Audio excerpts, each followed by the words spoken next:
శేర్లింగంపల్లి పోలీసులు పట్టుకున్నారు. ఈ కేసులో ముగ్గురు నిందితులను అరెస్ట్ చేసి నకిలీ పత్రాలు, బ్యాంక్ పాస్బుక్స్, మొబైల్ ఫోన్లు, ల్యాప్టాప్లు స్వాధీనం చేసుకున్నారు. ప్రభుత్వ భూమి విక్రయానికి సంబంధించి సుమారు 4 కోట్ల లావాదేవీలు జరిగినట్లు పోలీసులు గుర్తించారు. ఈ ఒప్పందంలో భాగమైన వైసీపీ మాజీ ఎమ్మెల్యే బొల్ల బ్రహ్మనాయుడు సహా 4 పరారీలో ఉన్నట్లు వెల్లడించారు. పరారీలో ఉన్న నిందితుల కోసం 4 ప్రత్యేక బృందాలతో గాలిస్తున్నట్లు చెప్పారు. ప్రభుత్వ భూములను కాజేయాలని యత్నించే వారిపై కఠిన చర్యలు తీసుకుంటామని శేర్లింగంపల్లి డీసీపీ శ్రీనివాస్ హెచ్చరించారు. అనేవాడు సూర్యాపేట అని చెప్పాడు. అడిషనల్ కలెక్టర్ గా పనిచేస్తున్నా, నేను సెక్రటేరియట్ లో ఏదైనా చేయించి పెట్టగలుగుతా అని చెప్పి వీళ్ళని నమ్మటము జరిగింది.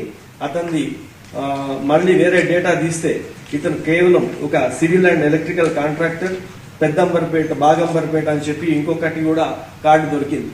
కాబట్టి ఈ రాధాకృష్ణ, తర్వాత ఈ బ్రహ్మనాయుడు, రమేష్ వీళ్ళందరూ కలిసి ఈ భూమిని ఫేక్ జియోస్ క్రియేట్ చేసి ఈ ఎవరైతే ఫాల్స్ క్లెయిమ్ చేస్తున్నారో వాళ్ళందరితో కలిసి కుట్రవన్నీ ఈ జియోస్ క్రియేట్ చేసి మార్కెట్లోకి వదిలినట్లుగా మనకు అర్థమవుతా ఉంది.